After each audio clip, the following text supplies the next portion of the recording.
Assalamualaikum warahmatullahi wabarakatuh.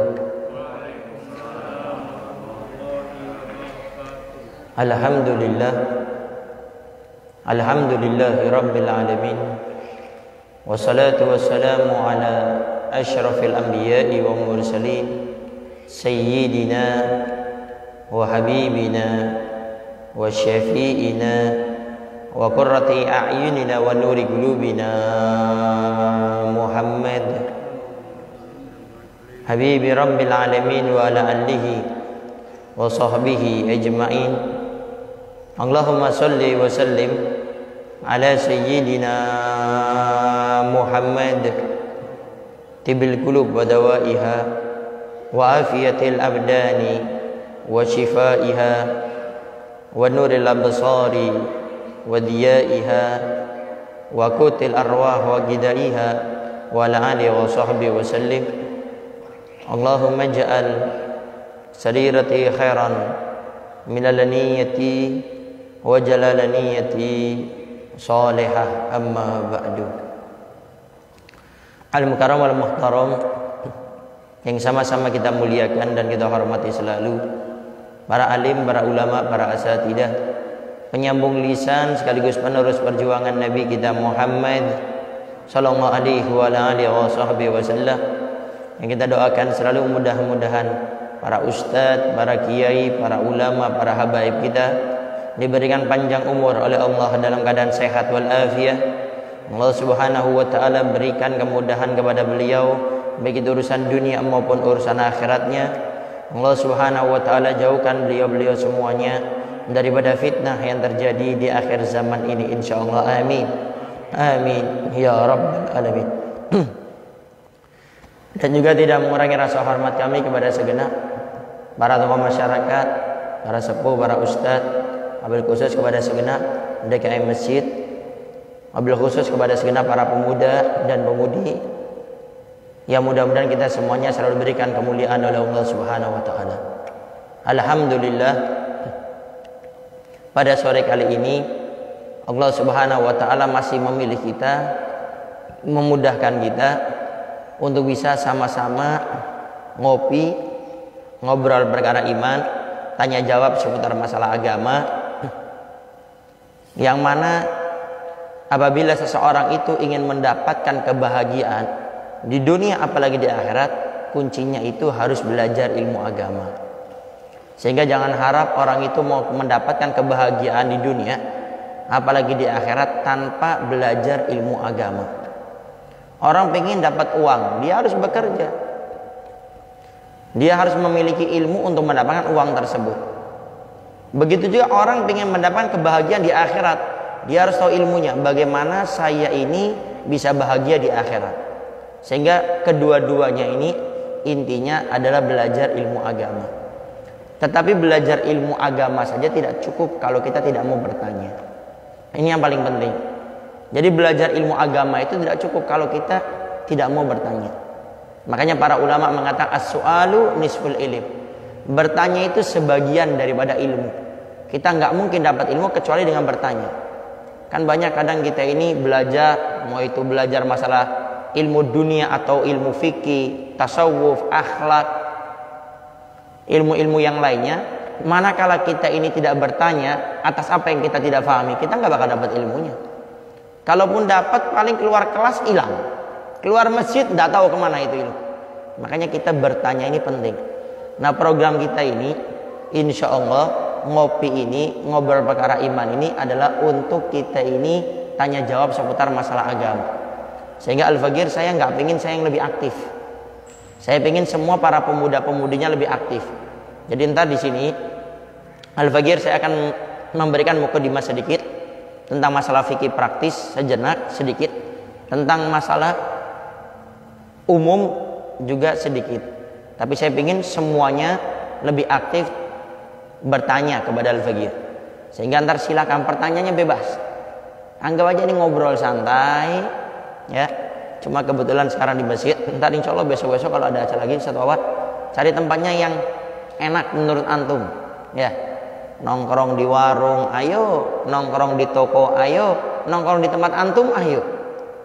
Ya, karena Al-Fagir saya juga di Windu Haji, tinggal di Kuningan. Saya juga membuat acara ngopi seperti ini sama anak-anak muda dari SMP sampai SMA sama sebagian kuliah. Programnya kita mulai dari jam 8, cuma karena sekarang isya-nya agak lama, kita mulai setengah 9 sampai jam 10. Itu isinya tanya jawab. Dan alhamdulillah dari teman-teman yang bertanya, mendengarkan semuanya, alhamdulillah banyak dapat manfaat. Nah, sehingga silakan ntar bertanya, tidak harus tentang tema yang saya sebutkan, bebas ya, bebas sebebas-bebasnya. Yang penting tanya masalah agama. Jangan tanya beli AC yang murah di mana, tanya sama Pak AC ya. Beli keset yang murah di mana, tanya sama Bu Keset ya. Jangan tanya kepada Al-Fagir. Baik, sedikit kita masalah fikih tentang problem yang banyak salah faham yang terjadi di antara kita tentang masalah najis. Najis ini hampir setiap hari kita temukan.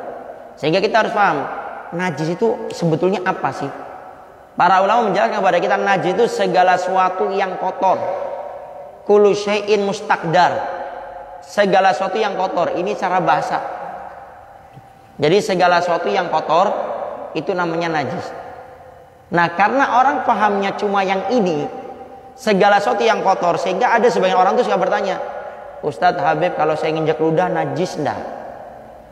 Kalau saya ngeluarkan upil najis enggak upilnya? Kalau saya ingus keinjek najis enggak ingus itu?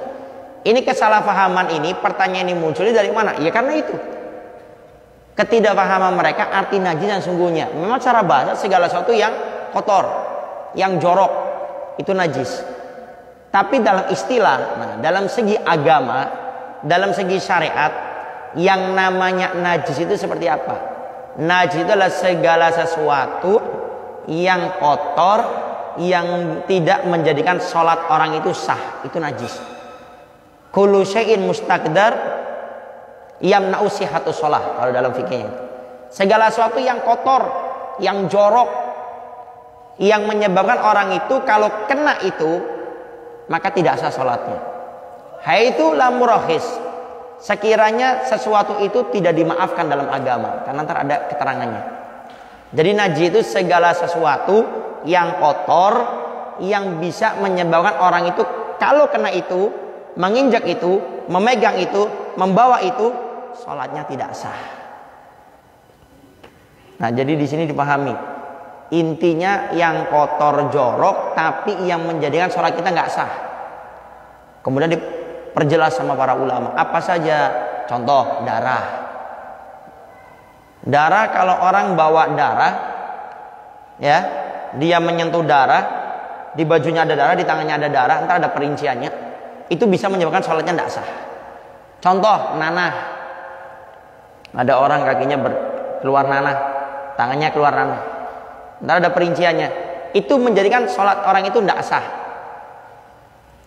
Najis-najis tersebut, ada khamar, kena minuman keras, ya, maka itu menjadikan sholatnya tidak sah. Ini najis.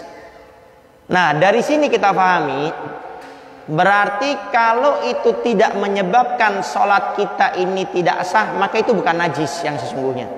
Contoh, kita sering ke kamar mandi, kita gantungin baju, taruh, kemudian bajunya jatuh ke lantai kamar mandi, najis enggak? Najis enggak? Ayo, bingung. Yang pemudi, najis enggak? Taruh baju, jatuh ke bawah lantai kamar mandi ya, najis enggak? Ada darahnya enggak? Enggak ada. Ada nanahnya enggak? Ada kencingnya enggak? Ada muntahnya enggak? Ada kotoran enggak? Ya enggak najis. Maka jangan ragu kalau kita punya baju taruh ke bawah, di gantungannya jatuh ke bawah. Tapi kan itu kan bekas kencing. Nah, sekarang saya tanya, waktu bajunya jatuh ada kencingnya nggak di situ? Nggak ada, ya berarti tidak najis. Kecuali baju jatuh, nah di situ ada kuning-kuning kencing, nah itu baru najis. Atau jatuh ternyata, nah ada adik antum kamar mandi, nah, kotorannya tuh kemana-mana, kena itu baru najis. Contoh lagi jalan ini, sekarang musim hujan, lagi jalan motor mobil lewat, ada genangan air, becek, nyipret, ke kita punya celana, najis enggak? Najis enggak? Enggak. Kenapa enggak najis? Karena bukan sesuatu yang menjadikan sholat tidak sah, atau beberapa perkara tadi, sehingga tidak menjadi masalah. Kecuali di air tersebut ada kotoran kuda, nah, baru bercampur nyipret, walaupun sedikit najis. Nah ini najis yang harus dipahami. Jadi segala sesuatu yang menyebabkan sholat kita tidak sah. Tadi dikatakan apa? Yang tidak dimaafkan. Nah sekarang bagaimana kalau saya sholat, di baju saya, di badan saya ini ada darah. Darah tadi kan najis. Nah ini diperjelas sama ulama, kalau sedikit tidak najis. Makanya tadi kata para ulama, sekiranya tidak dimaafkan. Jadi ntar ada keterangannya beberapa yang dimaafkan. Contoh darah. Kalau di baju kita ada darah, di badan kita ada darah, selama itu darahnya sedikit, maka tidak dianggap najis.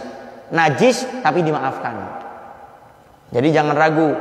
Contoh, mau ke masjid, tiba-tiba jatuh, kemudian di bagian sini ada darah. Kalau sedikit, maka itu darah tetap najis, cuma dimaafkan. Artinya sholat dengan keadaan tersebut tidak menjadi masalah. Ya, jadi darah itu kalau sedikit tidak menjadi masalah. Kategori sedikit banyaknya dari mana? Yang pertama ada yang mengatakan tidak lebih dari uang logam 100. Uang logam 1 yang dulu itu yang seperti yang kuning-kuning itu tidak menjadi masalah kalau nggak lebih segitu. Nah sebagian besar para ulama mengatakan kalau tidak dianggap banyak sama orang, jadi tolak ukurnya itu orang. Ini banyak enggak? Oh sedikit, enggak apa-apa, salat pakai itu. Oh ini banyak, enggak boleh. Berarti kalau itu di badan harus dibersihkan dulu, dibersihkan, kemudian disucikan, disiram dengan air.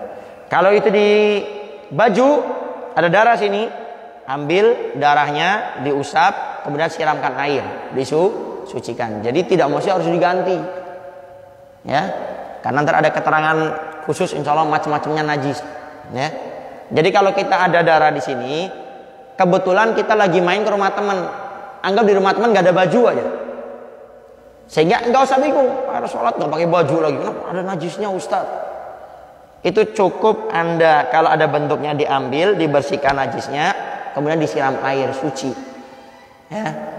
Nah ini yang namanya najis, ya. Jadi najis definisinya segala sesuatu yang menjijikan atau jorok, tapi secara istilah segala sesuatu yang menjadikan sholat seseorang itu tidak sah. Seperti tadi darah, nanah, minuman keras, homer, kemudian juga apa tadi, kencing, muntah, kemudian kotoran, mau itu kotoran manusia atau binatang, itu baru yang dianggap najis. Sehingga kalau kita kamar mandi baju jatuh tidak ada yang tadi disebutkan, maka tidak najis, langsung pakai saja.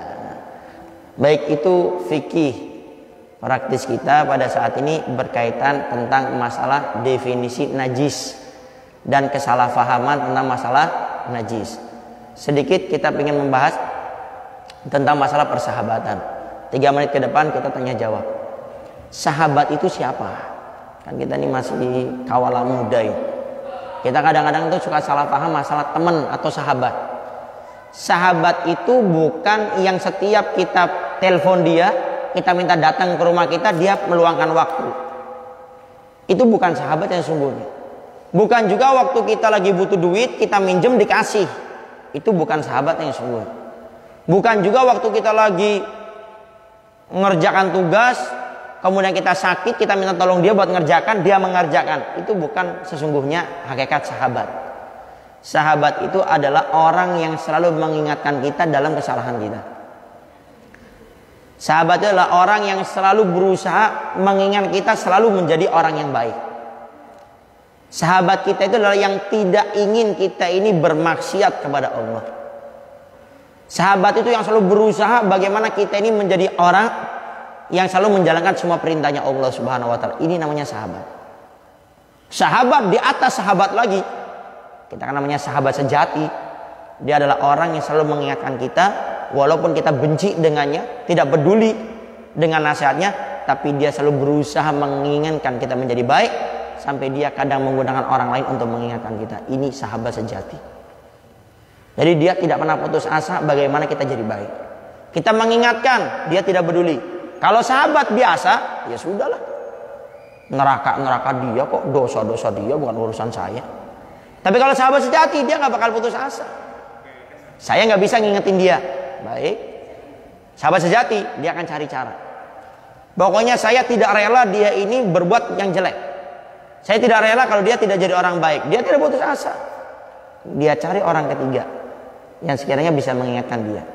Kalau bahasanya para ulama, yang disegani punya ilmu agama, bisa nutup aib. 3 ini. Sehingga dia cari, siapa nih yang sekiranya bisa mengingatkan dia. Ini baru namanya sahabat sejati. Kalau kita punya teman seperti ini, pegangin. Kenapa? Karena dialah sesungguhnya sahabat yang pernah disampaikan oleh Nabi Muhammad SAW. Ada 7 golongan manusia yang di padang mahsyar. Jadi kehidupan kita ini ada 5. Ada pertama kita alam arwah, kedua ada alam rahim ibu, ketiga alam dunia kita pada saat ini. Kita akan masuk alam keempat dan kelima. Keempat namanya alam barzah, alam kuburan. Setelah kuburan kita masuk alam yang selanjutnya namanya alam akhirat. Nah setelah kita masuk ke barzah kuburan, terjadi hari kiamat, kita masuk namanya tempat mahsyar. Mahsyar. Mahsyar ini apa? Mahsyar ini tempat perkumpulan manusia semuanya, dari zaman umatnya Nabi Adam sampai terakhir umatnya Nabi Muhammad SAW. Itu dikumpulkan semuanya di sana. Di sana kita akan melihat matahari cuma sejengkal di atas kepala kita. Sejengkal. Ini Cirebon ini kalau umumnya kan mataharinya kayak ada 2 ya. Panas Cirebon lumayan. Apalagi saya waktu mondok di Bangil Pasuruan, dijuluki Hadromut 2, saking panasnya itu ntar kita mahsyar, itu matahari sejengkal di atas kepala kita. Kata para ulama itu bukan majas, bukan suatu gambaran, enggak, itu hakiki, nyata. Tapi ada 7 manusia di mahsyar, dia langsung diberikan naungan VIP oleh Allah Subhanahu wa taala. Langsung diberi naungan khusus, jadi dia nggak merasa panas seperti yang lainnya. Di antaranya siapa? 2 orang yang berteman karena Allah, berkumpul karena cinta kepada Allah, dan berpisah karena cinta kepada Allah. Siapa itu? Yaitu sahabat yang selalu mengingatkan.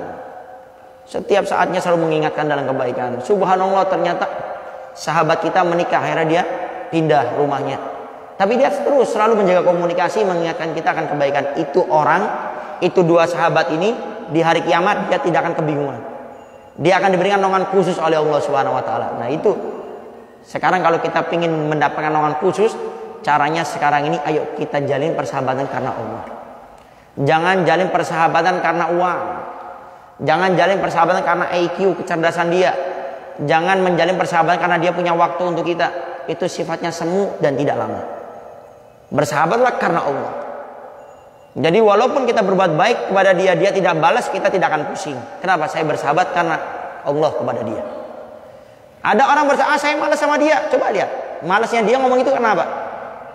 Kemarin saya kasih nraktir bakso, sekarang saya minta ditraktir, dia nggak mau ngasih. Nah ini nggak bakalan bertahan lama kayak gitu. Sehingga bersahabat karena Allah.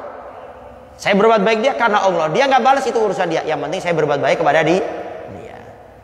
Baik, mungkin itu mukodimah dari Al-Faqir yang bisa Al-Faqir sampaikan. Kemudian selanjutnya silakan yang mau bertanya bebas. Jadi jangan terlalu kaku. Kalau bahasa anak muda tuh enjoy aja, ya. Pertanyaannya bebas, ya. Yang penting jangan dibuat pribadi. Ustadz, saya punya teman nih, ini teman saya contohnya. Ini teman saya ini kalau diingetin paling bandel, wah susah ngingetinnya. Jangan yang pribadi. Dibuat umum pertanyaannya, ya. Nah, wallahu a'lam bishawab. Fadhal, barangkali yang mau bertanya silakan. Ya, silakan. Dari Tuan dulu.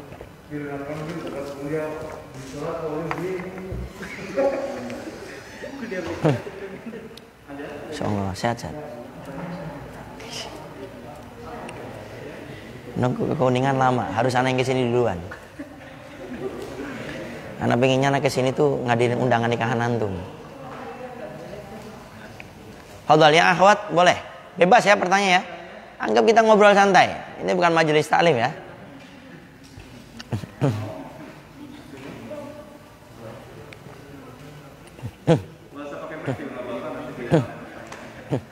Ada yang mau nanya?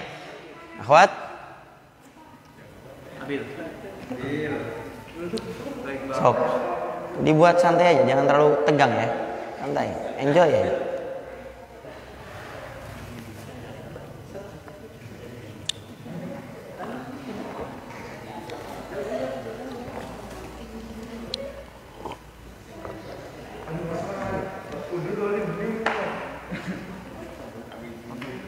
Masya Allah. Madura. Tinggal di depan sini. Material.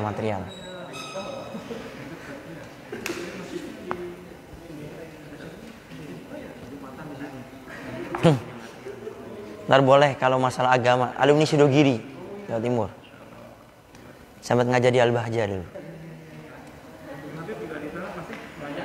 Enggak, karena di Kuningan sekarang. Nggak bisa ngobrol sama beliau.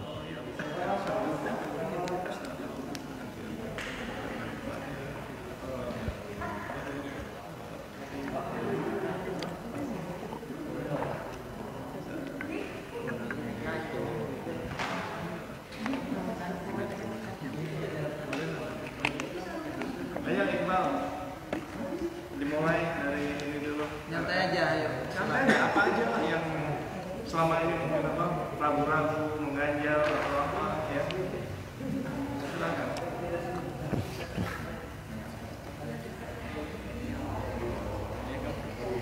Harus berani ya. Harus berani ya. Iya. Jangan takut. Nggak ada pertanyaan yang tidak baik itu nggak ada. Semua pertanyaan baik. Ya.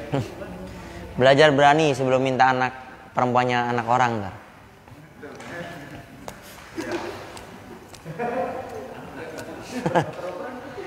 Kalau mau nikah harus berani ntar. Nggak berani nggak nikah ntar. Yang mereka mau nikah. Iya kalau tentang najis tadi, tentang persahabatan atau di luar dari itu juga silakan.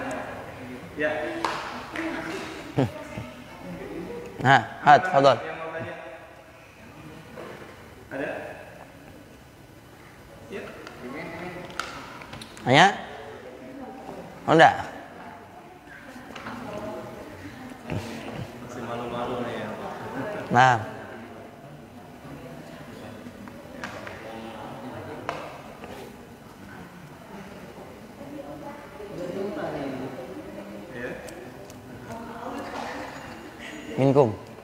Minkum soal.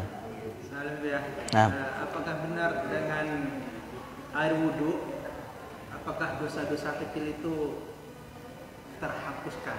Baik. Soalnya Al-Fakir pernah mendengar bahwasanya orang yang berbuat dosa kecil itu sebelum 6 jam atau ya setidaknya 3 jam itu bisa luntur dosa-dosa kita cukup dengan berwudhu. Cukup dengan ketika wudhu kita mengingat dosa-dosa kita, maka dosa kecil itu akan luntur. Ada pertanyaan. Ini dibuat santai. Pertanyaannya, pertanyaan bebas. Jangan dianggap sesuatu yang remeh menurut kita tanyakan itu mungkin sesuatu yang penting untuk orang lain. Di zaman dulu, anak lupa, ada seorang imam besar, seorang ulama besar. Beliau ini sama jamaahnya punya pertanyaan dan beliau nggak bisa jawab. Akhirnya beliau bertanya kepada gurunya. Zaman dulu belum ada mobil, motor, pesawat belum ada. Beliau berjalan jauh sampai ke rumah gurunya. Ternyata gurunya nggak ada di rumah. Cuma yang didapat itu budak perempuannya, Jariyah. Akhirnya ditanya, loh mana guru saya? Oh guru kamu nggak ada, dia sudah keluar perjalanan jauh. Kapan pulangnya? Saya nggak tahu. Akhirnya sama budak perempuannya ditanya, engkau ini ada apa harus bertemu dengan guru saya? Oh iya saya ada pertanyaan, saya ada problem. Oh iya, tapi saya nggak tahu kapan guru saya ini akan pulang. Lalu ulama ini iseng nanya, sama budak perempuan ini nanya, kamu nih selama ini belajar dengan guru saya, kamu tuh dapat ilmu apa? Budak perempuan ini menjawab, saya ini namanya budak pembantu, saya nggak pernah hadir majelis taklim. Tugas saya sebelum majelis taklim saya bersih-bersih semuanya. Setelah selesai saya bersih-bersih lagi. Itu aja, namanya pembantu. Tapi saya sering mendengar guru saya menjelaskan perkara ini. Dijelaskan satu penjelasan, ini. Ternyata ulama tersebut permasalahannya itu jawabannya itu. Coba. Jadi beliau sekelas ulama besar, bingung sampai harus bertanya kepada gurunya tempat yang jauh, ternyata nggak ada. Kemudian nanya dengan seorang budak perempuan ini, ternyata ditanya, kamu ini dapat apa? Saya nggak dapat apa-apa, kecuali saya dapat ini. Satu penjelasan. Ternyata itu pertanyaan yang selama ini beliau nggak bisa jawab. Artinya apa? Jangan pernah meremehkan. Mungkin menurut kita remeh, tapi menurut orang lain belum tentu. Sehingga jangan malu untuk bertanya. Baik, kita jawab. Memang dalam kitab Jawahirul Lu'iyah, syarah kitab hadis Arba'in An-Nawawiyah, kalau tidak salah di hadis ke-22 masalah Satrul Iman itu, At-Tuhur Satrul Iman, itu dijelaskan memang kalau kita punya dosa sebelum masuk 6 jam itu tidak ditulis sama Allah. Kalau kita bertobat akan langsung diampuni oleh Allah. Nah, di antara dosa-dosa yang kita lakukan itu akan dilebur, diampuni oleh Allah, di antara caranya dengan berwudu. Dikatakan oleh Nabi Muhammad SAW, barang siapa yang berwudu, maka setiap tetesan dari wudunya akan menghapuskan dosa-dosa dia. Dan ini jelaskan sama para ulama. Yang dimaksudkan wudu menghapus dosa ini dosa apa? Dosa kecil kah? Dosa besar atau dua-duanya? Kata para ulama ini dosa-dosa kecil, bukan dosa-dosa yang besar. Karena kalau dosa yang besar itu perlu dengan kita bertobat kepada Allah dengan 3 ciri-ciri atau 3 kriteria syarat diampuni dosa oleh Allah: menyesal, meninggalkan, bertekad tidak melakukan lagi. Sehingga dengan kita berwudu, maka itu dosa-dosa kecil kita akan diampuni oleh Allah Subhanahu wa taala. Sehingga kita ini dianjurkan untuk selalu memiliki wudu. Wudu itu jangan cuma terbatas kita pengen sholat, kita pengen megang Quran, kita pengen melakukan sesuatu yang berkewajiban punya wudu. Tapi wudu itu sangat disunahkan setiap saatnya kita mudawamah alal wudu. Istiqomah kan punya wudu. Itu keutamanya luar biasa. Karena orang-orang yang selalu menjaga wudunya itu dikatakan malaikat akan selalu menemani dia. Arti malaikat menemani itu jangan dibayangkan sekedar dijaga sama Allah melalui malaikat, tidak. Kita akan mudah berbuat kebaikan. Ini yang paling penting. Jadi orang yang punya wudu, dia itu selalu akan mudah berbuat kebaikan. Kenapa? Karena dalam keadaan suci. Malaikat senang sama dia. Makanya kenapa orang yang habis berhubungan suami istri, itu kenapa malaikat tidak mau kumpul sama dia? Karena dia dalam keadaan najasa. Dia dalam keadaan berhadas. Sehingga malaikat gak senang sama orang yang dalam keadaan hadas. Tapi kata para ulama, kalau dia nggak mau mandi langsung, maka dia berwudu agar dia diperbolehkan untuk makan dan minum. Karena orang habis kumpul suami istri atau habis keluar mani, sperma, dia makan minum itu makruh. Selama dia belum mandi, makruh. Tapi untuk menjadikan agar tidak makruh, maka dia berwudu. Nah, jadi kalau bisa istiqomahkan kita punya wudu. Di antaranya kata para ulama, orang yang istiqomah menjaga wudunya, insya Allah meninggalnya husnul khatimah. Wallahu a'lam bishawab. Berarti 6 jam itu ya? Berarti 6 jam. Ada yang mengatakan seperti itu. Jadi selama belum 6 jam, maka itu tidak ditulis oleh Allah. Tapi ya intinya ya kalau kita bertobat ya langsung akan diampuni oleh Allah. Cuma keterangan itu ada. Ntar lihat di kitab Jawahir, insya Allah ada. Allahu a'lam bishawab. Fadhol, silakan. Yang lainnya? Yang mau bertanya? Bebas, santai nih. Ngobrol pintar. Monggo.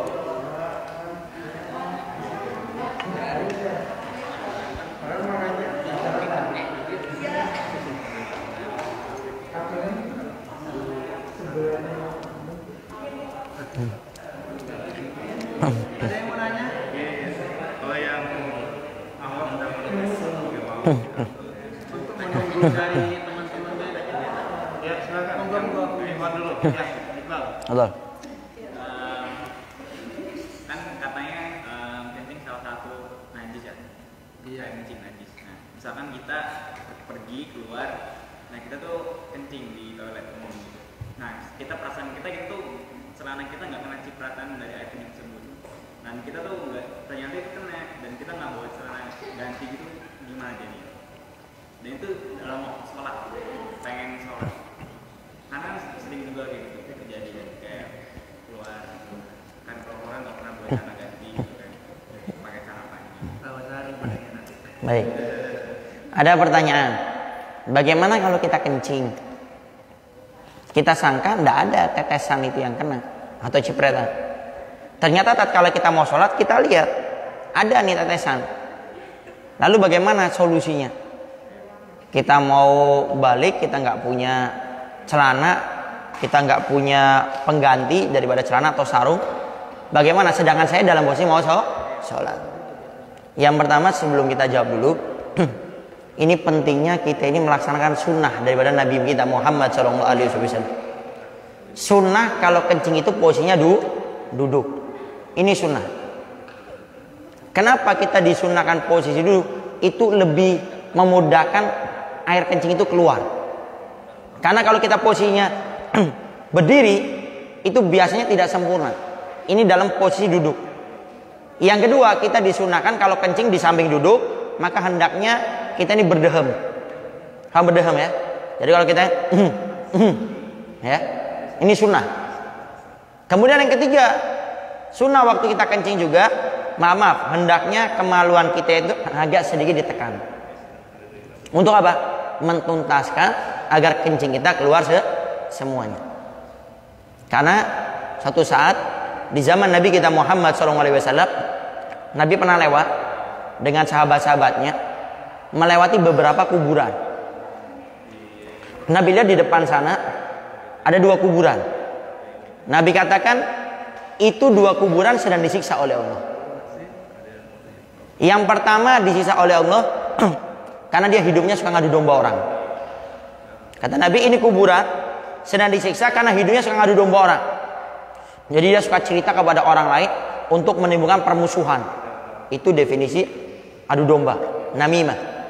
Yang satu lagi kata Nabi, ini disiksa oleh Allah karena dia setiap kencing tidak pernah tuntas. Jadi setiap kencing itu ada sisanya. Dan kencing itu adalah najis. Sehingga dia disiksa oleh Allah karena dia ini setiap kencing tidak pernah tuntas. Kemudian tidak lama Nabi ambil satu pohon, kalau tidak salah itu diceritakan, dahan kurma yang basah diletakkan sama Nabi di kuburannya. Nabi katakan selama dahan kurma ini yang basah ini masih ada di sini, maka akan menjadikan sebab orang tersebut diampuni oleh Allah Subhanahu wa taala. Ini dalil, makanya di kuburan biasanya banyak tanaman-tanaman. Yang tanaman-tanaman itu hampir rata tanaman-tanaman basah. Untuk apa? Sebagai daripada pengampun dosa. Ini yang pernah dilakukan oleh Nabi Muhammad SAW. Makanya kalau kita kencing usahakan milih yang duduk. Karena ada kencing yang apa itu bahasanya, yang berdiri itu ya. Kalau bisa jangan pilih yang itu. Cari kamar mandi, kita kencing di sana dengan duduk. Di samping itu sunnah, itu lebih memudahkan kita biar sempurna kencing. Karena kalau ternyata ada sisa, maka sisa itu bisa menjadikan sebab kita di akhirat, di barzah, di kuburan disiksa oleh Allah Subhanahu wa taala. Sekarang kita fokus kepada pertanyaannya. Sekarang bagaimana Ustaz? Saya sudah mau sholat ini, tapi yakin ini ada bekasnya nih, saya lihat ini. Bagaimana?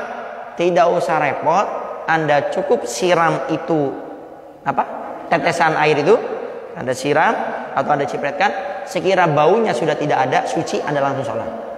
Tidak usah pakai ganti. Siram, sekiranya baunya sudah tidak ada, Anda langsung sholat. Ya, jadi tidak usah akhirnya gara-gara ini nggak sholat. Ada beberapa orang, najis ini, udahlah sholatnya ntar aja di rumah. Ini ntar di rumah, pulang ke rumah nih maghribnya hilang. Ini yang sering banyak salah paham. Jadi ada orang itu pemikiran di otaknya itu yang penting saya sholat. Walaupun sholat saya harus keluar waktu sholat. Ini entar masuk bab tarikus sholat. Orang yang meninggalkan sholat. Mengakhirkan sholat aja dilarang dalam agama. Apalagi meninggalkan. Sehingga intinya kalau kita yakin ini ada, cukup kita siram dengan air. Sekiranya baunya sudah tidak ada, langsung pakai sholat. Nama wallahu a'lam bishawab. Fadhol, yang lainnya?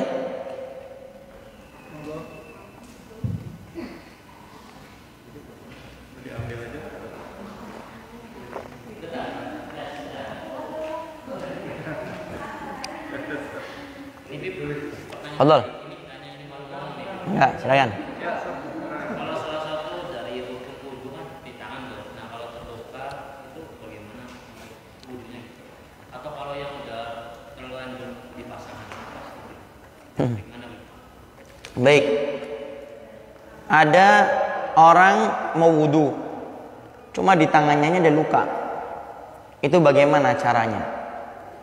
Yang pertama yang harus dipahami, tangan ini adalah anggota wudhu, sehingga harus kena dengan batasan dari tangan sini sampai ke siku, dan diwajibkan melebihkan sedikit daripada siku, karena kita nggak tahu batas siku ini sampai mana.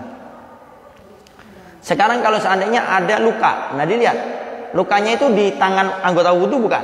Kalau bukan, nggak ada masalah. Ya contoh di atas siku di sini, maka tidak menjadi masalah. Kemudian bagaimana kalau seandainya ini cuma luka darah-darah habis kita lari main bola jatuh, maka itu selama bisa kita hilangkan, seperti halnya kita pakai tisu, maka dihilangkan, tidak menjadi masalah. Tapi masih ada bekasnya sedikit, tidak menjadi masalah hal tersebut, ya. Tapi sekarang bagaimana kalau saya taruh Hansaplast? Bagaimana caranya? Maka caranya kita wudhu seperti biasa, masuk muka, niat. Nah, pas di anggota yang ada penghalangnya ini, maka cara wudhunya kita sempurnakan semuanya, ya. Nah, kemudian ini kan di anggota wudhu, nah kena, kan harus kena semuanya. Lalu bagaimana? Kita sempurnakan. Habis tangan kita langsung naik ke basuh rambut yang ada di kepala, kemudian ke kaki. Ini bagaimana nasibnya ini? Kan tidak kena, maka ini caranya dengan tayamum. Dengan tayamum.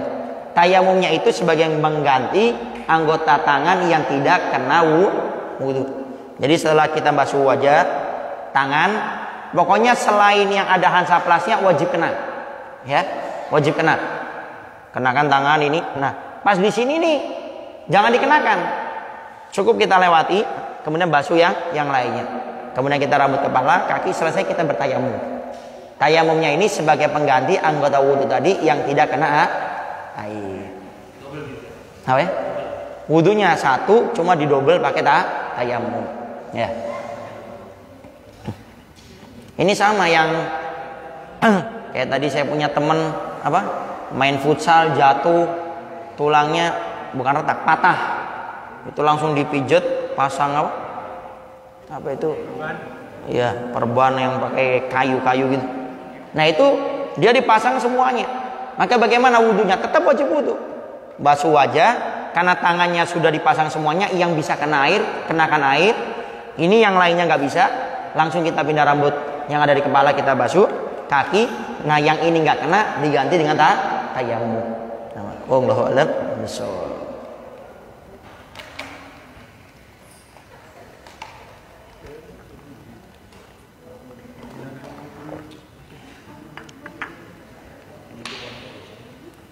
Ada lagi? Tentang sholat li hurmatil waqti, ketika kita safar di perjalanan tidak sempat untuk melaksanakan sholat atau tidak sempat untuk berwudu, li hurmatil waqti tidak apa. Nah ini penting nih. Yang suka melakukan perjalanan jauh, baik itu naik mobil di tol, khususnya yang pakai kereta, bis, yang supirnya nakal waktu sholat nggak mau berhenti, tetap lanjut aja gaspol, atau pakai pesawat. Maka ada namanya sholat hurmatul waqti, sholat menghormati waktu. Kaidahnya seperti ini: sholat wajib dilaksanakan dalam keadaan apapun. Itu diingat, sholat wajib dilakukan dalam keadaan apapun. Sekarang gimana, Bib? Saya naik kereta, saya dari Cirebon mau kemana contohnya? Ke Jawa Timur, ke Surabaya. Sehingga saya tiketnya ini adanya dapatnya ini jam 10. Saya nyampe ke Surabaya itu jam setengah 7. Sehingga duhur, asar hilang. Bagaimana cara sholatnya saya? Pertama kaidah tadi ingat, sholat wajib dilaksanakan. Tidak boleh sholat ditinggalkan. Bib, saya perjalanan susah, sholatnya ntar aja kalau sudah sampai Surabaya, haram, dosa besar. Termasuk ini orang meninggalkan sholat. Walaupun dia mengkodoknya, tetap dia masuk kategori orang yang meninggalkan sholat. Dan dosanya sangat besar. Sekarang bagaimana nasibnya? Saya di kereta, gak boleh sholat. Kita masuk kepada sholat hurmatul waqti. Sholat menghormati waktu. Bagaimana cara sholatnya? Cara sholatnya cukup dalam posisi duduk, kita langsung sholat. Seperti biasa, baca Fatihah, kemudian baca surat, ruku, semuanya seperti biasa. Tinggal ntar bedakan antara ruku sama sujud. Contoh, kita ruku, Allahu Akbar seperti ini. Ikhtilal sami Allahu liman hamidah. Waktu sujud bedakan sedikit, Allahu Akbar. Yang penting ada beda antara ruku sama sujud. Duhur sudah dilakukan. Masuk waktu asar, sholat asar hurmatul waqti. Niatnya usolli fardhu duhri hurmatul waqti lillahi ta'ala. Jadi tinggal ditambah hurmatul waqti. Sampai di Surabaya kan waktu maghrib, laksanakan sholat maghrib isya dengan jamak takdim qashar. Kemudian setelah itu kita qodok duhur asar tadi yang kita belum sholat. Dalam kitab-kitab fikih dikatakan ada qodok tidak dosa, ada qodok berdosa. Qodok bila isim, qodok bil isim. Qodok tidak dosa itu kalau dia waktu itu melaksanakan sholat hurmatul waqti. Jadi dia sampai ke Surabaya tadi, tinggal dia mengqodok sholatnya dan tidak berdosa. Tapi kalau tadi di kereta dia nggak sholat hurmatul waqti, sampai di Surabaya dia qodok duhur asarnya plus dapat dosa besar. Itu namanya sholat hurmatul waqti. Tetap wajib diqodok tapi tidak dosa. Tapi kalau dia nggak sholat di waktu duhurnya, di waktu asarnya, alasannya saya nggak bisa sholat, saya entar sholatnya kalau sudah sampai Surabaya, maka dia qodok plus dapat dosa. Wallahu a'lam bishawab.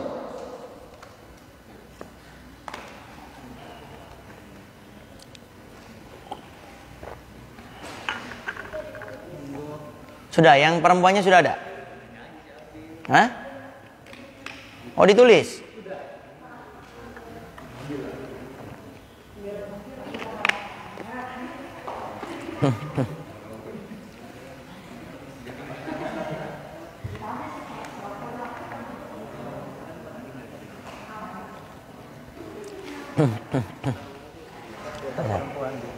Nah.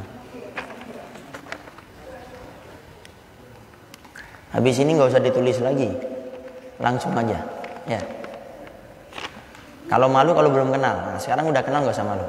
Nah, ada pertanyaan, kalau perempuan sedang haid, apakah boleh ke masjid atau megang dan baca Quran?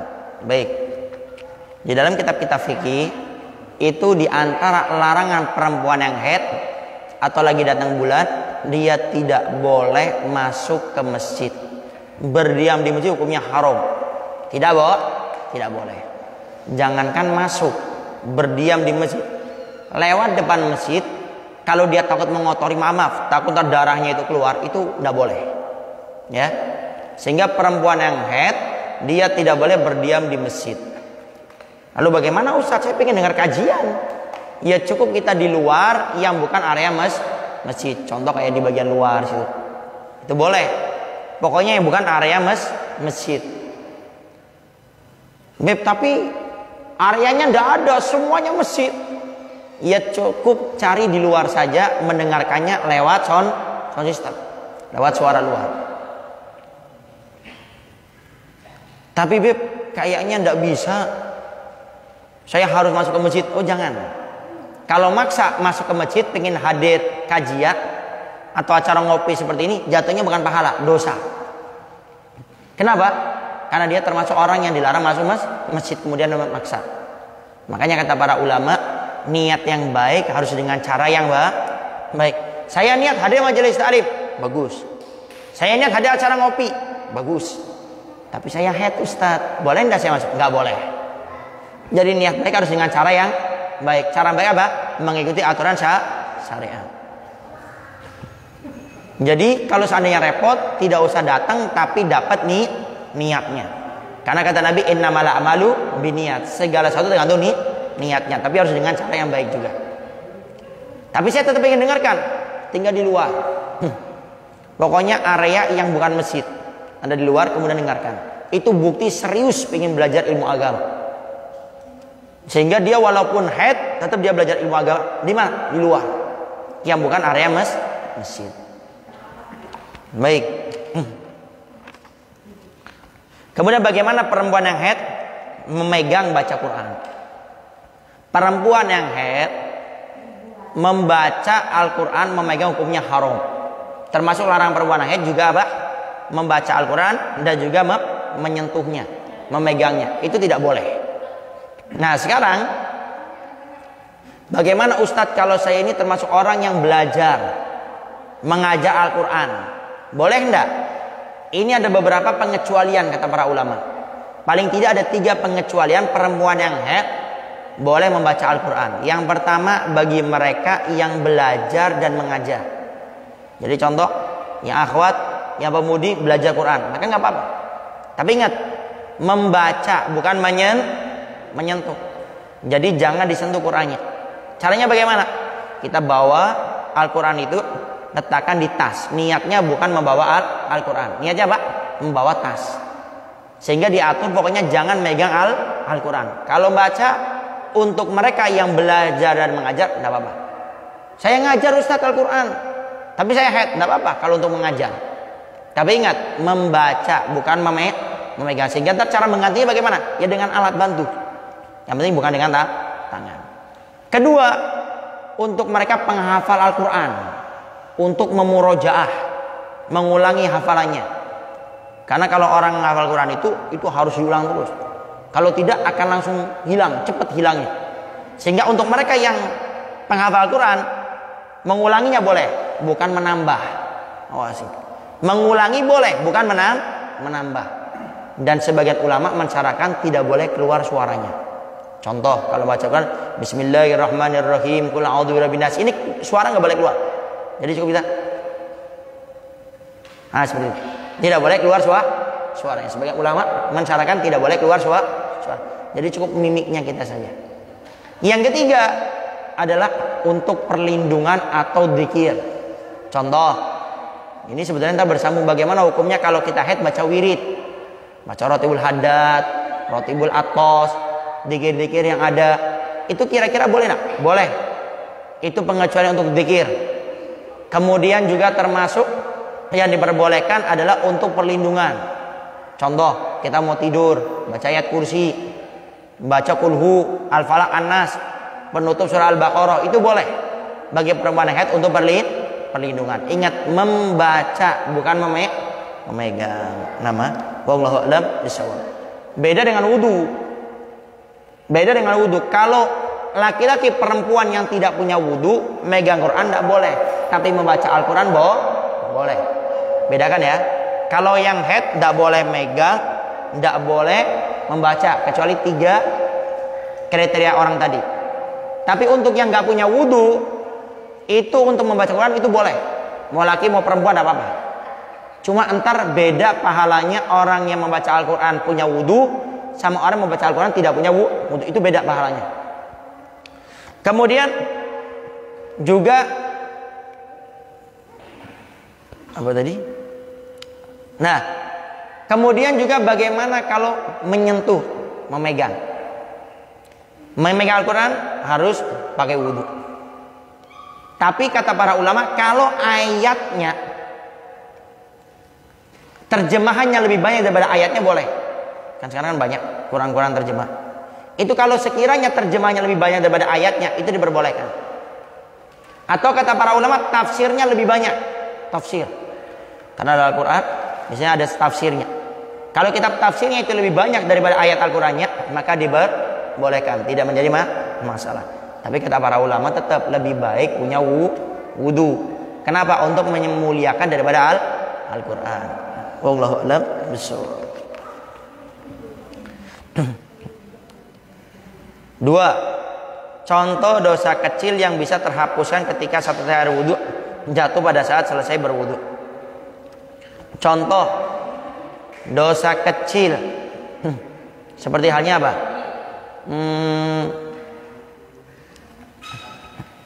Apa dosa-dosa kecil? Contoh apa? Jadi ada kitab namanya kitab kabair. Anda juga sebetulnya belum baca itu. Jadi dosa-dosa besar. Ada kitab khusus membahas dosa-dosa besar. Kalau dosa kecil seperti apa? Apa contohnya? Bingung juga dosa kecil. Hah? Apa? Kalau syubhat belum tentu dosa.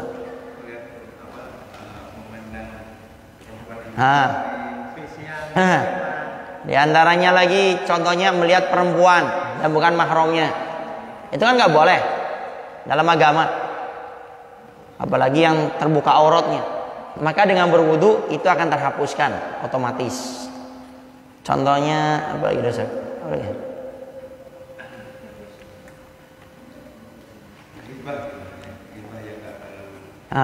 Contohnya lagi berkata kotor, berkata kotor, ucapan-ucapan yang kotor, keluar nama-nama binatang dari mulut, ya.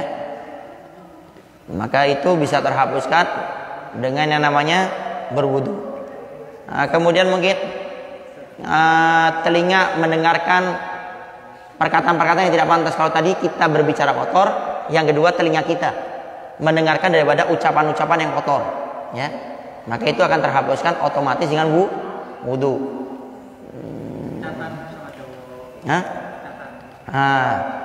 Kayak tadi contoh chat, laki-laki sama perempuan chatan, ya kan, telepon-teleponan, ya.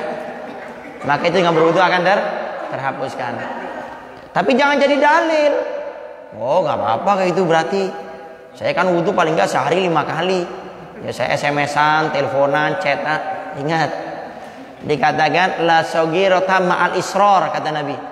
Tidak ada dosa kecil yang akan terus menerus kecuali akan jadi besar.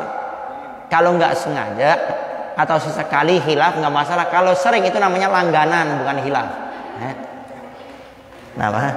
Wallahu a'lam bishawab. Tapi intinya kalau kita berbuat salah, ya kita bertobat sama Allah. Selesai. Menyesal, kemudian meninggalkan, bertekad tidak melakukan lagi, Allah akan ampuni kita punya dosa. Tapi ingat, kalau kaitan sama manusia, itu kata para ulama dosa yang Allah tidak akan ampuni selama-lamanya. Walaupun dia beristighfar, dia bertobat, dia datang ke Ka'bah nangis-nangis di depan Ka'bah, minta gak diampuni oleh Allah, di Raudhah sekaligus, Allah tidak akan ampuni dosa dia kalau dia punya salah sama manusia. Wajib dia minta maaf. Kalau punya utang wajib bayar. Nabi pernah menceritakan di hari kiamat ada orang bawa pahala kal jibal seperti gunung.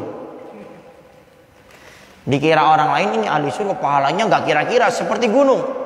Tiba-tiba datang satu orang, ya Allah dulu dia pernah mengejek saya. Kata Allah, wahai malaikat ambil pahala orang ini berikan sama dia. Datang orang kedua, datang orang ketiga, semuanya nuntut sampai dia punya pahala habis. Datang lagi orang, ya Allah dulu dia pernah mukul saya. Malaikat bingung, ya Allah gimana nih dia punya amal habis. Kemudian dikatakan, wahai malaikat ambil dosa orang ini berikan kepada dia. Sampai akhir orang ini ditimbang antara amal kebaikan dengan dosanya, lebih banyak dosanya, akhirnya masuk neraka. Ini dosa yang Allah tidak akan ampuni, berbuat salah kepada manusia selama kita tidak minta maaf kepadanya. Beb, kalau saya sudah minta maaf tapi dia tidak memaafkan saya, itu urusan dia sama Allah. Pokoknya kita wajib minta maaf. Tapi kita evaluasi. Kenapa saya minta maaf kok tidak dimaafkan? Umumnya orang kalau minta maaf dimaafkan. Ini yang kadang-kadang nggak dilanjutkan pembahasannya. Memang umumnya kalau kita minta maaf dia tidak maafkan, itu urusan dia sama Allah, betul. Tapi evaluasi dong. Kenapa saya minta maaf kok dia tidak memaafkan saya? Mungkin yang kita lakukan terlalu parah. Sekali cuma sangat dahsyat. Atau yang kedua sering langganan tadi itu. Ngejek setiap hari langganan. Nah, akhirnya itu evaluasi bagi kita. Nah, kalau kita termasuk yang seperti ini dosanya sama manusia, sama orang lain, maka kita harus tetap berusaha untuk minta maaf. Bagaimana caranya? Cari orang ketiga yang dia segani, punya ilmu agama untuk menjadi juru damai kita. Menyelai untuk jadi juru damai. Nah, kalau sudah seperti itu tetap tidak dimaafkan, baru itu urusan dia dengan Allah. Kemudian awas, urusan masalah utang piutang, fulus, awas masalah duit nih. Satu saat Nabi mau sholat, mau menyolati sholat jenazah sahabat Nabi yang meninggal. Nabi tiba-tiba diberi ilham untuk bertanya, wahai sahabatku, ini sahabat, ini jenazah punya utang nggak? Lalu dijawab, wahai Rasulullah, dia punya utang. Kata Nabi, kalau dia punya utang, saya nggak mau menyolatinya. Saya nggak mau menyolati orang yang punya utang sama orang lain. Kenapa Nabi nggak mau menyolati? Ini sahabat Nabi loh. Karena kata para ulama, Nabi menjaga hak manusia dengan manusia, sehingga dijaga. Kalau Nabi menyolatinya, dia dapat syafaat. Artinya tak urusan manusia sama manusia, maka terputus. Maka Nabi tidak mau. Akhirnya sahabat Nabi mengatakan, ya Rasulullah, dari belakang saya yang menjamin utang dia, saya yang bayar. Baru Nabi mau menyolatinya. Makanya awas, kalau punya utang dicatat. Jangan pura-pura lupa. Dulu ngutang, ngemis-ngemis, nangis-nangis. Sudah punya uang, pura-pura amnesia, pura-pura lupa. Makanya bagaimana agar saya bisa cepat bayar utang? Caranya niat bayar tepat waktu. Pasti Allah permudah. Kenapa? Karena tidaklah seseorang hamba itu menolong orang lain kecuali Allah akan tolong dia. Kalau kita punya utang, pengen mudah bayarnya, pengen cepat, caranya kita niat untuk bayar tepat waktu. Artinya apa? Kalau kita bayar tepat waktu, kita bantu dia. Makanya awas, yang punya utang ya, ingat bayar tepat waktu. Ya, termasuk kebaikan di atas kebaikan itu apa? Kalau kita utang, bayarnya itu sebelum jatuh tempo. Itu kebaikan di atas kebaikan. Contoh, saya punya utang sama Ustadz Wawan. Janganlah, Ustadz Wawan punya utang sama saya 10 juta. Entar Ustadz Wawan harus bayar ke saya bulan berapa nih? Maret. Bulan 5. Ternyata Ustadz Wawan sudah punya uang di bulan 4. Ustadz Wawan bayar kepada saya di bulan 4. Ini pahalanya di atas pahala. Artinya pahalanya sangat besar. Karena harusnya di bulan 5. Tapi Ustadz Wawan punya uang di bulan 4. Bayar langsung pada ini pahalanya besar. Ya. Kalau bayar utang wajib hukumnya. Tapi bayar sebelum jatuh tempo itu kebaikan di atas kebaikan. Sehingga jangan alasan kenapa nggak bayar utang? Belum jatuh tempo, Beb. Kalau sudah punya uang bayar saja. Wallahu a'lam bishawab. Salam. Halo, ya kan? Misalnya saya minum khamar kan 40 hari jadi ini, apakah saya tetap melakukan sholat atau tidak? Ada pertanyaan. Contoh, ada si B minum khamar, bukan antum, si B. Ada si B minum khamar, minuman keras. Kemudian kan sholatnya tidak diterima oleh Allah selama 40 hari. Kalau gitu saya nggak usah sholat aja sekalian. Baik. Yang pertama itu memang ada hadis. Keterangan al-kamakol dikatakan siapa orang yang minum khamar, maka itu sholatnya tidak akan diterima selama 40 hari. Itu pahalanya. Bukan akhirnya gugur sholatnya. Jadi selama 40 hari tersebut dia tetap wajib sholat. Jangan hitung-hitungan pedagang. Daripada saya capek subuh-subuh bangun, tapi sholat saya nggak diterima, nggak dianggap, ngapain? Ini namanya otak pedagang, otak bisnis. Ya, yang dimaksud itu adalah pahalanya, tapi kewajibannya tidak gugur. Jadi tetap kita melaksanakan sholat, tapi entar sholat kita 40 hari tidak ada pahalanya. Sama seperti ini, sholat Jumat tadi nih. Awas ini anak-anak muda nih. Kan setiap kita mau khutbah Jumat, kan ada muroki atau bilal naik. Dia selalu mengutip salah satu hadis yang dikatakan faman lagau fala jum'atalah. Orang yang lagau, lalai, tidak memperhatikan kepada khutib, apalagi ngobrol, apalagi bercanda, fala jum'atalah, maka tidak ada Jumat bagi dia. Nah, maksudnya ini apa? Artinya apa? Sholat Jumatnya tetap wajib, tetap harus dilakukan, tapi dia tidak dapat pahala sholat Jumat. Makanya awas. Kalau waktu sholat Jumat, jauhi teman-teman. Jangan barengan, ini penyakit. Jadi kalau pengen Jumatnya, sholat Jumatnya dapat pahala, ya. Kalau Jumat sabar. Ini 3-4 orang, jangan ngumpul dulu, jangan. Setonnya banyak. Sehingga silakan jalan bareng, tapi ntar misah. Satu di sana, satu di sana, satu di sana. Jangan ngumpul. Karena penyakitnya kalau sudah ngumpul pasti ngobrol. Di mana aja ini. Makanya kalau pingin sholat Jumat dapat pahala, tidak ngobrol, caranya jangan jalan bareng sama teman-teman. Jangan sholat Jumatnya duduk waktu dengan khutbah itu jangan bareng-bareng. Pasti kalau sudah bareng-bareng tidak enak. Termasuk memberi isyarat aja tidak boleh. Contoh, ada yang ribut ngobrol, shh. Itu termasuk lagau, tidak diperbolehkan. Sehingga bagaimana? Ya sudah, coba kita lihatin aja. Nggak ada. Jangan malah kita shh. Kadang shhnya kita ini bisa bikin ribut-ribut lagi. Ini ngobrol pelan, anak kecil. Kita shh. Akhirnya khotibnya marah, hei kamu yang diem. Ya, jadi artinya bukan Jumatnya tidak ada, bukan. Tetap Jumatnya wajib, tapi pahalanya tidak ada. Jadi, wallahu a'lam bishawab. Silakan. Kita melihat teman kita tuh lagi minum homer atau enggak mengantarnya membeli, itu hukumnya gimana? Pengalaman ada mungkin ya pengalaman. Bukan, ini beliau nanya ada si C, jadi si B ini si C. Ada pertanyaan, bagaimana kalau saya nganter atau saya menjadi perantara orang untuk minum minuman keras, saya dapat andil dosanya enggak? Tetap dapat andil dosanya. Dan dosanya kita, kata para ulama, ya sama seperti orang yang minuman keras. Tapi jangan, sekalian aja saya minuman keras.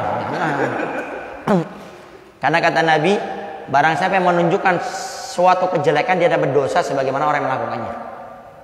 Makanya kalau ada orang nyuruh kita melakukan kejelekan, jangan jadi perantara. Termasuk riba. Ada orang pengen minjem duit sama kita, kita kan, oh maaf saya nggak punya duit. Tuh datang ke bank riba yang ada di sana. Kita nunjukin tuh di sana. Cuma gini aja, tuh kita dapat dosa sempurna riba. Ya. Karena kata Nabi, ia menunjukkan satu kejelekan, dia dapat dosa sebagaimana yang melakukannya. Kebalikannya, siapa menunjukkan kebaikan, dia dapat pahala sebagaimana orang yang melakukan kebaikan. Nah, Allahu a'lam bishawab. Silakan ya akhwat, yang berumah di mananya? Ukuran ngomong ke orang tua perempuan, Wala taqul ma'ufin. Ukurannya seperti apa? Ada pertanyaan. Dalam Al-Quran Allah firmankan wala taqul lahum ma'ufin. Jangan kamu wahai anak sesekali mengatakan sama orang tua. Uf itu artinya Kata para ulama, kalau ada kalimat lebih kecil daripada uf, Allah akan sebutkan. Artinya apa? Kita nggak boleh menolak kalau disuruh sama orang tua. Contoh, orang tua kita nyuruh kita beli cabai. Nah, ini sudah haram, nggak boleh. Jangankan keluar suara, ekspresi nggak enak itu juga haram hukumnya. Nah, ayo sana beli apa contohnya? Beli minuman. Kenapa enggak kok enggak? Uangnya mana? Itu juga enggak boleh. Nah, sekarang kadar orang itu dikatakan durhaka itu seperti apa? Sekiranya orang tua kita ini sudah mulai enggak senang sama kita.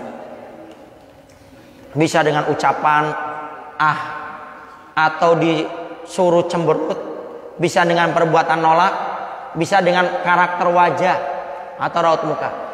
Sehingga itu tidak diperbolehkan. Jadi kadar uf itu adalah bagaimana kita disuruh kita memperlambat. Itu juga termasuk yang dilarang. Kita melakukan, tapi kita lama melakukannya. Atau cemberut, itu sama. Tetap tidak diperbolehkan. Contoh, anak belikan cabai. Ya bu, sini. Sengaja dilamakan, mampir ke teman dulu, mampir ke sini dulu.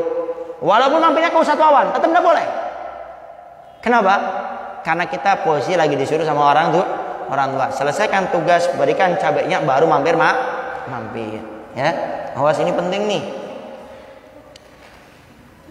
Karena dikatakan barang siapa yang menjadikan orang tuanya raja di dunia, Allah akan jadikan dia raja di dunia sampai di akhirat. Artinya senangkan orang tua kita. Ingat cerita siapa? Imam Uwais Al-Qarani. Bagaimana beliau dikatakan Sayyidu Tabi'in, ketua para tabi'in. Tabi'innya adalah seseorang yang melihat sahabat-sahabat Nabi. Kalau sahabat orang yang melihat Rasulullah. Uwais Al-Qarani dia hidup di zamannya Nabi Muhammad SAW, ngalami zaman Nabi, tapi tidak pernah berjumpa dengan Nabi. Apa alasannya? Karena beliau punya ibu. Suatu saat beliau pernah izin, wahai ibundaku, boleh tidak saya ke Madinah? Untuk apa Uwais? Bertemu Rasulullah.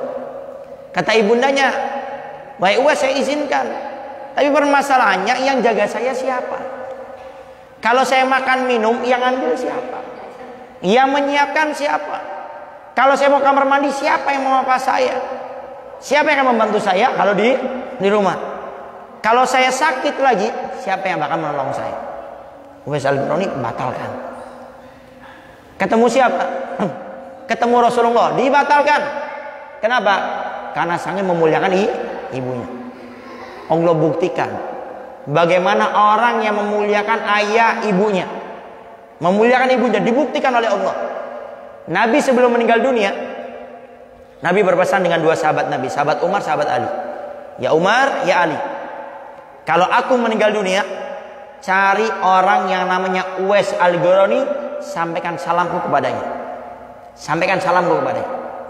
Kedua, minta doa engkau kepada dirinya. Tidak berapa lama Nabi meninggal. Sahabat Umar, sahabat Ali kan dapat wasiat dari Nabi, dicari. Ku mana-mana enggak ketemu. Sampai akhirnya Al-Faqih lupa tempat Uwais Al-Qarani di mana, di Baghdad atau di mana, Al-Faqih lupa. Sampai ala kuliah akhirnya ketemu. Kamu cari Uwais Al-Qarani? Iya, itu di sana. Di sana di mana? Di dekat sampah. Ada seorang laki-laki yang sedang mencari makanan di antara tumpukan sampah. Lalu datang ini sahabat Umar, sahabat Ali, bertanya, apakah engkau Uwais Al-Qarani? Dia jawab, iya, aku Uwais Al-Qarani. Siapa engkau? Ini teman saya Ali dan saya Umar. Hah? Umar bin Khattab, Ali bin Abi Thalib, sahabat-sahabat Nabi Muhammad SAW. Iya. Ada apa kamu datang kepada saya? Nabi sebelum meninggal dunia memerintahkan saya untuk mengirimkan salamnya kepadamu. Dapat salam dari Nabi, enggak sembarangan orang. Dan itu Nabi ucapkan semasa hidupnya Nabi. Kedua, ia mengirimkan salam, Nabi pilih orang istimewa, sahabat Umar, sahabat Ali, bukan sembarangan sahabat. Kedua, Nabi berwasiat kepada kami berdua untuk meminta doa kepada. Kata Uwais Al-Qarani, saya tidak mau kali itu. Engkau sahabat Umar lebih afdal, engkau sahabat Ali lebih mulia daripada saya nggak mau. Lalu setelah itu, ini perintah Nabi Muhammad SAW. Akhirnya Uwais Al-Qarani menjawab, iya. Kalau ini perintah Nabi, baik saya lakukan. Uwais Al-Qarani berdoa. Selesai berdoa, sahabat Umar, sahabat Ali penasaran.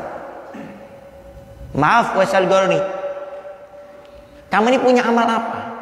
Kok Nabi sampai kirim salam denganmu, menyuruh kami berdua minta doa kepadamu? Kamu punya amal apa sih? Uwais Al-Qarani menjawab, aku tidak punya amal apa-apa. Tidak, pasti engkau punya amal. Kata dua sahabat Nabi ini. Lalu dijawab, mungkin karena amal ini. Apa itu? Saya punya ibu. Suatu saat saya minta izin sama ibu saya untuk ke Madinah bertemu Rasulullah. Kemudian ibu saya mengatakan kepada saya, kamu silakan pergi, tapi siapa yang ngurus saya? Sehingga aku putuskan aku tidak menuju kepada Rasulullah, saya ngurus ibu saya sampai meninggal dunia. Mungkin karena itu Rasulullah sampai kirim salam dan meminta engkau berdoa kepadaku. Inilah keutamaan daripada berbakti kepada orang tua. Artinya apa? Mulai saat ini jangan buat orang tua kita marah, baik dengan ucapan kita, perbuatan kita, sikap kita. Ingat cerita Alqamah kebalikannya. Ini Alqamah sahabat Nabi yang dikatakan setiap Nabi takbiratul ihram Allahu Akbar dalam sholatnya, ini Alqamah berada di belakang Nabi. Setiap Nabi sholat berada bareng sama Nabi. Setiap majelis ta'lim selalu bareng sama Nabi. Setiap berjihad paling depan sama Nabi. Tapi lihat, waktu Alqamah mau meninggal dunia, itu Alqamah tidak bisa mengucapkan kalimat La ilaha illallah Muhammad Rasul. Tidak bisa. Seperti ada sesuatu yang menahan lidahnya sehingga nggak bisa berbicara. Ini ditalkin. Ayo Alqamah katakan la ilaha, tidak bisa. La ilaha, tidak bisa ngomong. Akhirnya bingung. Akhirnya sahabat Nabi ngadu sama Rasulullah, ya Rasul, ini bagaimana nasib Alqamah ini? Dia sahabat rajin, berjuang luar biasa, tapi nggak bisa mengucapkan kalimat la ilaha illallah. Setelah itu akhirnya Nabi tanya, dia masih punya orang tua? Wahai Rasulullah, ayahnya sudah meninggal dunia, dia masih punya ibu, panggil ibunya. Datang sahabat. Sampai di rumah ibu Alqamah, wahai ibunda Alqamah, Nabi memerintahkanmu untuk datang kepada Nabi. Untuk apa? Untuk menemui anakmu Alqamah yang sakaratul maut. Apa? Jawaban ibunya yang mengagetkan, sampaikan sama Nabi Muhammad, saya tidak mau bertemu dengan Alqamah. Saya sudah sakit hati dengan Alqamah. Kembali sahabat Nabi bertemu dengan Rasulullah. Kemudian setelah itu disampaikan, wahai Rasulullah, ibunda Alqamah menjawab tidak mau bertemu dengan Alqamah. Apa alasannya? Karena hatinya sudah tersakiti dengan Alqamah. Nabi sudah mulai tahu ini penyebabnya. Akhirnya Nabi perintahkan semua sahabat Nabi mengumpulkan kayu bakar. Sudah siap dengan apinya. Lalu Nabi katakan dengan sahabat ini, wahai sahabat, kembali lagi. Sampaikan ke ibunda Alqamah, kalau dia tidak mau datang, saya akan bakar Alqamah hidup-hidup. Karena Nabi tahu seorang ibu pasti sangat mencintai anaknya.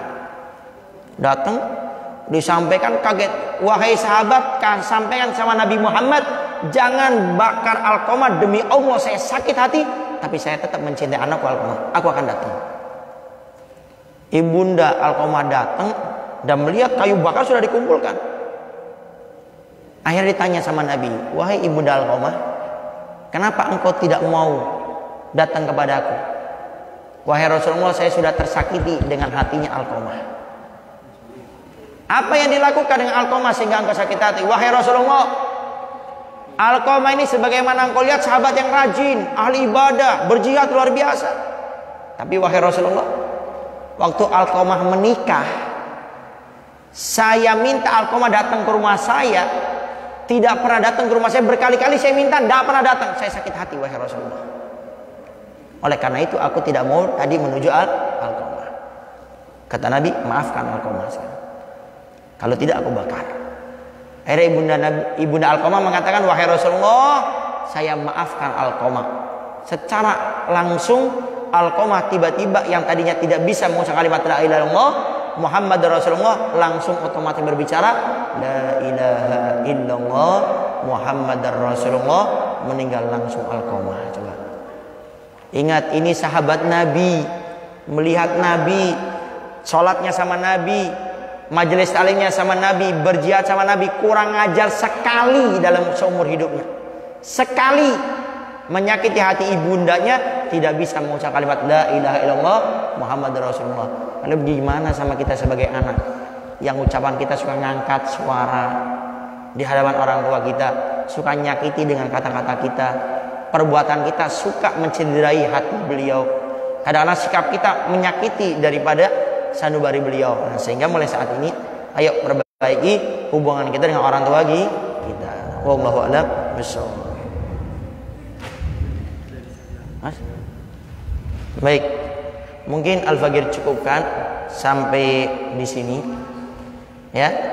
Jadi ntar silakan kalau seandainya ntar kawan berlanjut lagi, Al-Fagir cuma pesan tempatnya kalau bisa di tempat anak-anak nongkrong ya. Nongkrong di warung, ayo di warung. Dan tidak mesti harus pakai sound system, Ustaz.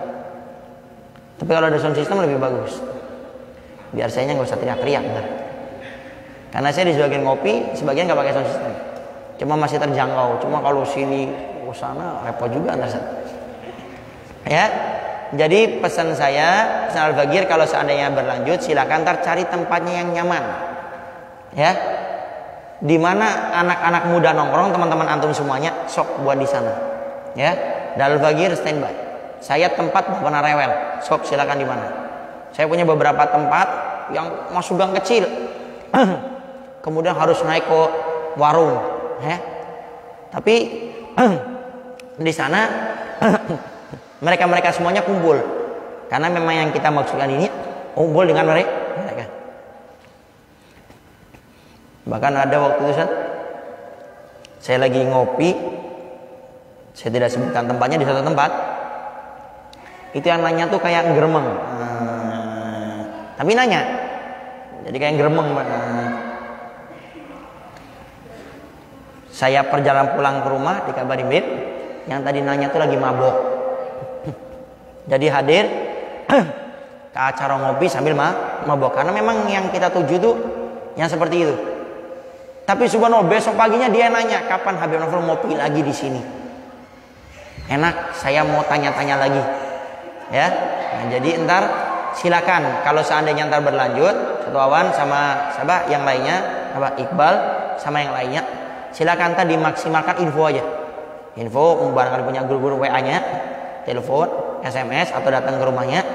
Kemudian tempatnya bebas, ya. Di mana saja bebas, ya. Kalau saya boleh pesan, di mana mereka nongkrong tempatnya di situ. Karena itu insya Allah lebih nyaman. Dan ingat ya, dibuat senyaman mungkin. Makanya saya pakaiannya juga kayak gini. Lihat di Facebook saya, Facebook Al-Fagir. Tadi saya ngisi khutbah Jumat di Siratul Mustaqim. Ya, saya lengkap, saya pakai gamis, pakai jubah Imam Marida, nggak kelihatan sih, kayak gini. Saya tadi pagi juga ngisi di Kuningan, itu juga saya pakai gamis, pakai imamah semua. Tapi kalau buat acara ngopi, nah pakainya kayak gini, ya. Saya kalau nggak pakai baju hijrah lengan panjang kayak gini, atau saya biasanya pakai jaket. Kenapa? Menyesuaikan. Karena saya ingin buat menjadi orang baik itu tidak mesti harus di masjid, di musola, tidak mesti harus di majelis taklim, tapi dimanapun kita bisa menjadi baik dengan belajar ilmu agama. Baik, mungkin itu saja yang bisa Al-Fagir sampaikan. Mudah-mudahan ngopi kita, ngobrol perkara iman kita, tanya jawab kita seputar agama ini diberkahi selalu oleh Allah Subhanahu wa taala. Dan mudah-mudahan ilmu-ilmu yang kita dengar semuanya mampu kita amalkan, mampu kita sebarkan. Dan mudah-mudahan kita termasuk orang-orang istiqomah melaksanakan perintah-perintah Allah dan meninggalkan larangannya. Dan mudah-mudahan kita bisa mengajak teman-teman kita yang lainnya untuk bisa hadir. Dan mudah-mudahan beliau-beliau semua pun diketuk hatinya oleh Allah untuk bisa hadir ke tempat-tempat seperti ini. Dan mudah-mudahan kita bisa menjadi orang-orang yang lebih baik hubungan kita kepada orang tua, dari ucapan, perbuatan, sikap kita. Dan mudah-mudahan kita termasuk orang-orang yang selalu bisa memberikan inspirasi, memberikan manfaat kepada umatnya Nabi Muhammad SAW dengan apapun daripada profesi kita masing-masing. Rabbana atina fid dunya hasanah, fil akhirati hasanah wa qina adzabannar. Wa sallallahu ala sayyidina Muhammadin wa ala alihi wasallam. Walhamdulillahirabbil alamin. Kurang lebihnya Al-Fagir minta maaf dan mohon doanya selalu. Akhirul kalam. Wassalamualaikum warahmatullahi wabarakatuh.